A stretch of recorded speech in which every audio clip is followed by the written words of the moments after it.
Hi friends, welcome to my YouTube channel.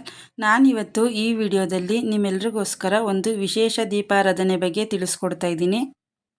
ಈ ದೀಪನ ಹಚ್ಚೋದಕ್ಕೆ ಹೇಗೆ ready ಮಾಡ್ಕೊಳ್ಳೋದು ಅಂತ ಹೇಳಿ ತೋರಿಸ್ತಾ ಇದ್ದೀನಿ.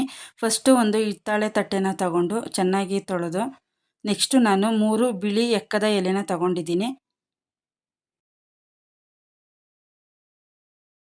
ತಟ್ಟೆಗೆ ಫಸ್ಟು ಅರಿಶಿನ ಕುಂಕುಮನ ಹಚ್ಕೋತಾ ಇದ್ದೀನಿ.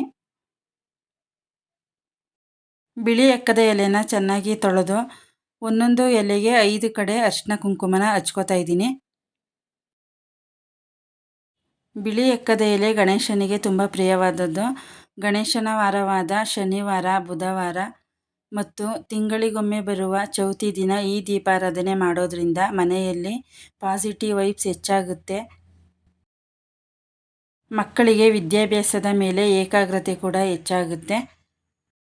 ಎಲ್ಲ ಎಲೆಗಳಿಗೂ 5 ಕಡೆ ಅರಿಶಿನ ಕುಂಕುಮನ ಹಚ್ಚಿ ಒಂದ್ರ ಪಕ್ಕ ಒಂದು ನೀಟಾಗಿ ಜೋಡಿಸ್ಕೊಂಡಿದ್ದೀನಿ. ದೇವ್ರಿಗೆ ಎಲೆ ದೀಪ ಹಚ್ಚುವಾಗ 3 ಅಥವಾ 5 ಬೆಸ ಸಂಖ್ಯೆಯಲ್ಲಿ ಇಟ್ಟು ದೀಪನ ಹಚ್ಕೊಳ್ಳೋದು ತುಂಬಾ ಒಳ್ಳೆಯದು. ದೀಪ ಹಚ್ಚೋದಕ್ಕೆ ಒಂದು ಮಣ್ಣಿನ ದೀಪನ ತಗೊಂಡಿದ್ದೀನಿ.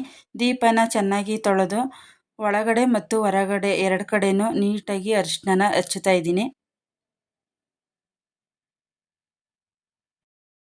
ದೀಪಕ್ಕೆ ಸಂಪೂರ್ಣವಾಗಿ ಅರಿಶಿನ ಎಲ್ಲ ಹಚ್ಚಿ ಆದಮೇಲೆ ದೀಪನ ಎಲೆಗಳ ಮಧ್ಯೆ ಇಡ್ತಾ ಇದ್ದೀನಿ. ದೀಪಕ್ಕೂ ಕೂಡ 3 ಕಡೆ ಅರಿಶಿನ ಕುಂಕುಮನ ಹಚ್ಕೋತಾ ಇದ್ದೀನಿ.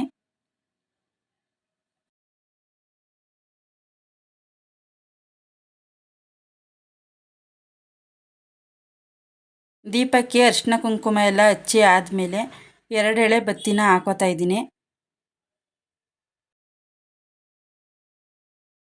ದೀಪಕ್ಕೆ ಬತ್ತಿನ ಹಾಕಿದ್ಮೇಲೆ ನೆಕ್ಸ್ಟು ನಾನು ಎಣ್ಣೆನ ಹಾಕ್ತಾ ಇದ್ದೀನಿ. ಪೂಜೆಗೆ ಕೊಬ್ಬರಿ ಎಣ್ಣೆ, ಎಳ್ಳೆಣ್ಣೆನ ಬಳಸೋದು ತುಂಬಾ ಶ್ರೇಷ್ಠ. ನಾನಿಲ್ಲಿ ಕೊಬ್ಬರಿ ಎಣ್ಣೆನ ಬಳಸ್ಕೊಂಡಿದ್ದೀನಿ. ನೆಕ್ಸ್ಟು ನಾನು ಕೆಂಪು ಗುಲಾಬಿಯಿಂದ ದೀಪಕ್ಕೆ ಅಲಂಕಾರನ ಮಾಡ್ತಾಯಿದ್ದೀನಿ. ದೀಪಕ್ಕೆ ಎಷ್ಟು ಸಾಧ್ಯನೋ ಅಷ್ಟು ಹೂವಿನ ಅಲಂಕಾರನ ಮಾಡ್ಕೋಬೇಕು. ಹೂವಿನ ಅಲಂಕಾರ ಹೆಚ್ಚಾಗಿ ಮಾಡೋದ್ರಿಂದ ನೋಡೋದಕ್ಕೂ ಕೂಡ ತುಂಬಾ ಚೆನ್ನಾಗಿ ಕಾಣಿಸುತ್ತೆ. ಯಾರು ನನ್ನ ಚಾನಲ್ನ ಸಬ್ಸ್ಕ್ರೈಬ್ ಮಾಡ್ಕೊಳ್ಳದೆ ವೀಡಿಯೋಗಳನ್ನ ಹಾಗೆ ನೋಡ್ತಿರ್ತೀರ, ದಯವಿಟ್ಟು ಚಾನಲ್ನ ಸಬ್ಸ್ಕ್ರೈಬ್ ಮಾಡ್ಕೊಳ್ಳಿ. ಸೈಡಲ್ಲಿ ಬರೋ ಬೆಲ್ ಬಟನ್ನ ಪ್ರೆಸ್ ಮಾಡೋದ್ರಿಂದ ನಾನು ಮಾಡೋ ಪ್ರತಿ ಹೊಸ ವೀಡಿಯೋ ನೋಟಿಫಿಕೇಷನ್ನು ಫಸ್ಟು ನಿಮಗೆ ಬರುತ್ತೆ. ಎಲ್ಲ ರೆಡಿ ಆದಮೇಲೆ ದೀಪನ ಹಚ್ಕೊಳ್ಳೋದಕ್ಕೆ ನಾನು ಗಂಧದ ಕಡ್ಡಿಯಿಂದ ದೀಪನ ಹಚ್ಚುತ್ತಾ ಇದ್ದೀನಿ. ದೇವರಿಗೆ ವಿಶೇಷ ದೀಪಾರಾಧನೆ ಮಾಡುವಾಗ ಬೆಂಕಿಪಟ್ಟಣದಿಂದ ದೀಪಗಳನ್ನ ಹಚ್ಚಬಾರ್ದು, ಗಂಧದ ಕಡ್ಡಿಯಿಂದ ದೀಪನ ಹಚ್ಕೋಬೇಕು. ದೀಪನ ದೇವ್ರ ಮನೆಯಲ್ಲಿ ಇಡುವಾಗ ದೇವ್ರ ಫೋಟೋ ಕಡೆ ತಿರುಗಿಸಿ ಇಟ್ಟು ಪೂಜೆನ ಮಾಡ್ಕೋಬೇಕು. ಫ್ರೆಂಡ್ಸ್, ಈ ವಿಡಿಯೋ ನಿಮ್ಮೆಲ್ರಿಗೂ ಇಷ್ಟ ಆಗಿದ್ದರೆ ಲೈಕ್ ಮಾಡಿ, ಕಾಮೆಂಟ್ ಮಾಡಿ, ನಿಮ್ಮ ಫ್ರೆಂಡ್ಸ್ಗೆಲ್ರಿಗೂ ಶೇರ್ ಮಾಡಿ.